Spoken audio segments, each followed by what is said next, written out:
एक लड़का जो काफ़ी दिन से जेल के अंदर बंद होता है, अब उसे फांसी की सज़ा सुना दी जाती है। 3 दिन के बाद उसे फांसी होनी होती है। दोस्तों, जेलर उसके पास आते हैं और उससे पूछने लगते हैं कि तुम्हारी अंतिम इच्छा क्या है, हम तुम्हारी अंतिम इच्छा की पूर्ति करेंगे, जो भी तुम्हारी इच्छा है वो हमें आप खुलकर बताइए। दोस्तों, यहाँ पर वो लड़का रोने लगता है, रोते हुए यही कहता है कि बस मैं अपनी पत्नी के साथ एक रात बिताना चाहता हूँ। अगर आप मेरी अंतिम इच्छा की पूर्ति करना चाहते हो तो मेरी इच्छा यही है कि मुझे एक रात मेरी पत्नी के साथ रहने दिया जाए। दोस्तों, जेलर भी ये वाक्य सुनकर एक बार सोचने के लिए मजबूर हो जाता है कि मेरे जीवन काल में जो मेरी ड्यूटी हुई है, मेरी सर्विस हुई है, उसमें आज तक ऐसा केस कोई भी नहीं आया, ये पहला केस ऐसा है। दोस्तों, उसके बाद जेलर साहब पति पत्नी को एक रात मिलने का मौका दे देते हैं और उस रात में जो होता है वो किसी ने कभी कल्पना भी नहीं की थी। दोस्तों, अगर आप भी पूरी कहानी के बारे में जानना चाहते हैं तो वीडियो को जरा सा भी स्किप ना करें।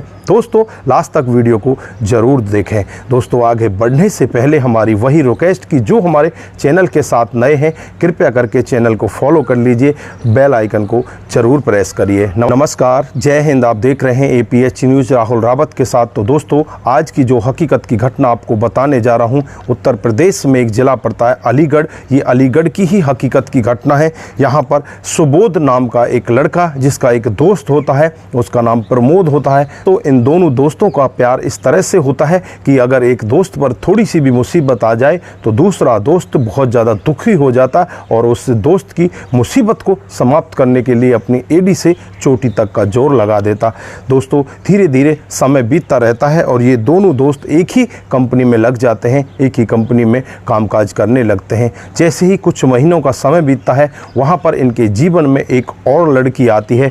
जो यहाँ पर सुबोध होता है, वो उस लड़की के साथ बहुत ज़्यादा बातचीतों में हो जाता है, उसके प्यार प्रसंग में आ जाता है। यहाँ पर जो प्रमोद होता है, वो सुबोध से कहने लगता है कि भाई, आज तक हमने अलग अलग कुछ भी नहीं किया, इस लड़की को तू अलग कैसे अपने साथ रख सकता है, इससे कैसे बातचीत कर सकता है। मैं भी इसके साथ बातचीत करना चाहता हूँ, मैं भी इसके साथ प्यार भरी बातें करूँगा। लेकिन यहाँ पर सुबोध उससे कहता है कि भाई, ऐसा कुछ भी नहीं है, बस वो तो ऐसे ही फॉर्मली मेरे से बातचीत किया करती है।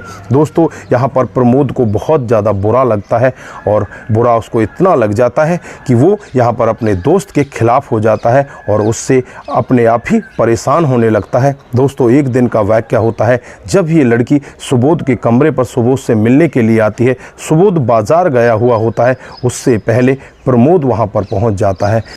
प्रमोद उस लड़की को देखकर अपनी हवस बुझाना चाहता है, उसके साथ में गलत काम करता है और गला दबाकर उसकी वहीं पर हत्या कर देता है। दोस्तों, वो लड़की वहीं पर मर जाती है। जब सुबोध वहाँ पर आता है तो आकर देखता है वो लड़की उसके बेड पर उसके कमरे में पड़ी हुई है।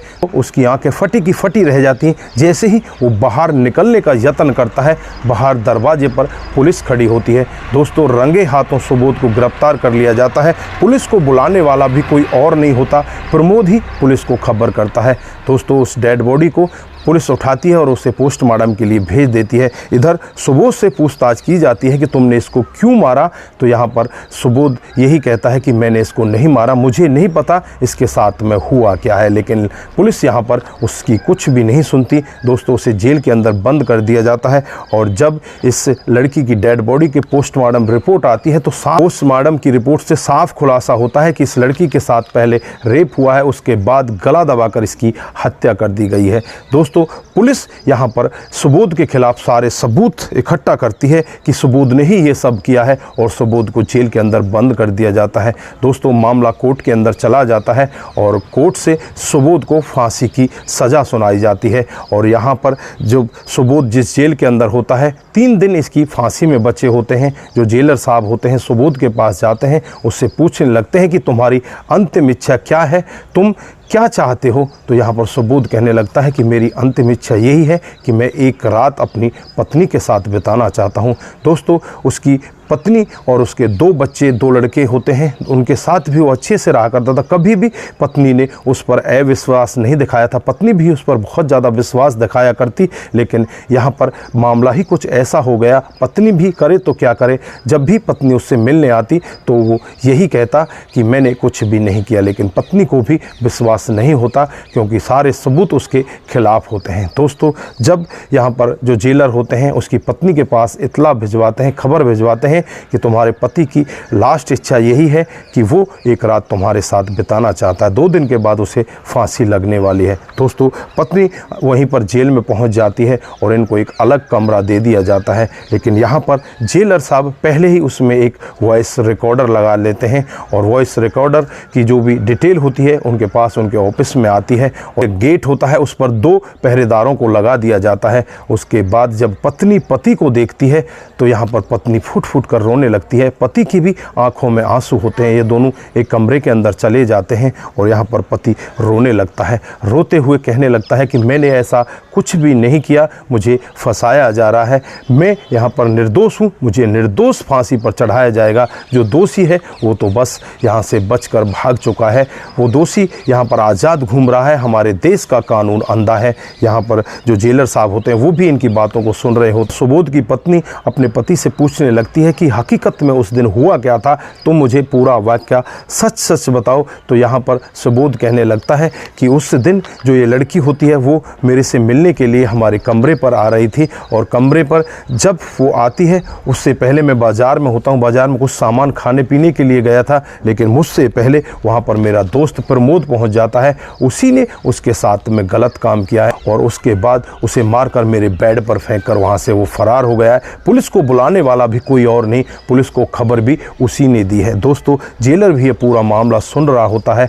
इधर जो पत्नी होती है फूट फूट कर रोने लगती है और अपने पति से कहने लगती है कि मुझे विश्वास था तुम ऐसा कदम नहीं उठा सकते, लेकिन अब यहाँ से कैसे बचा जाए, तुम्हारे साथ में तो बहुत गलत हो रहा है, तुम निर्दोष हो और फिर भी तुम्हें फांसी दी जा रही है। मैं जेलर साहब से गुहार लगाऊंगी, मैं सभी लोगों से गुहार लगाऊंगी, मैं तुम्हें फांसी के फंदे पर नहीं झूलने दूंगी। दोस्तों, पूरी रात भर ये दोनों एक दूसरे से बैठकर इस तरह से आमने सामने रोते हैं कि बस पूरी रात इनकी आंसुओं में गुजर जाती है। जो जेलर साहब होते हैं पूरा वाकया ऑडियो के रिकॉर्डिंग से सुनते हैं और वो भी एक बार सुनकर दंग रह जाते हैं कि यार ये तो बहुत ही गलत काम हो रहा है। अगर ये सच में ही निर्दोष हुआ और इसको फांसी हो गई तो बहुत बड़ा मामला हो जाएगा, बहुत बड़ा गलत काम हो जाएगा, एक निर्दोष को फांसी हो जाएगी। दोस्तों, जेलर साहब भी अपने आला अधिकारियों से बातचीत करते हैं और उस ऑडियो को उनके पास भेजते हैं। वो भी यहाँ पर हलचल में आ जाते हैं और हलचल में आने के बाद जो प्रमोद होता है, प्रमोद के पास पुलिस को भेजा जाता है और प्रमोद को वहाँ से गिरफ्तार कर लिया जाता है। गिरफ्तार करने के बाद जब यहाँ पर पुलिस सख्ती के साथ अपने रवैये के साथ प्रमोद से पूछताछ करती है तो प्रमोद थोड़ी देर में ही टूट जाता है।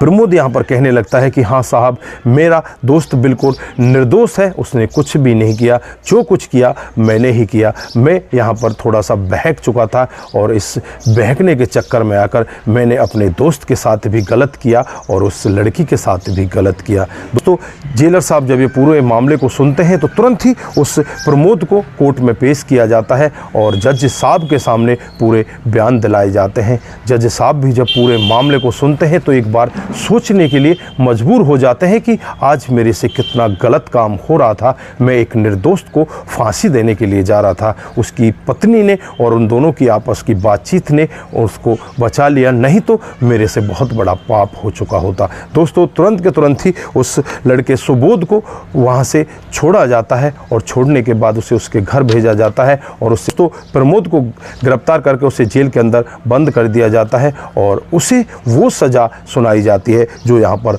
सुबोध को सुनाई गई थी। तो दोस्तों, ये थी आज की हकीकत की कहानी। आप लोगों को कैसी लगी? यहाँ पर जो पुलिस की कुछ कमियाँ, कुछ खामियाँ रह जाती हैं, बिना जांच पड़ताल किए हुए ऐसे केस भी हमारे सामने आ जाते हैं। दोस्तों, यहाँ पर आप क्या कहना चाहते हैं? आपकी जो भी राय है एक बार कमेंट बॉक्स में ज़रूर दीजिए। लेकिन यहाँ पर जो लास्ट में होता है वो बहुत ही भावपूर्ण होता है।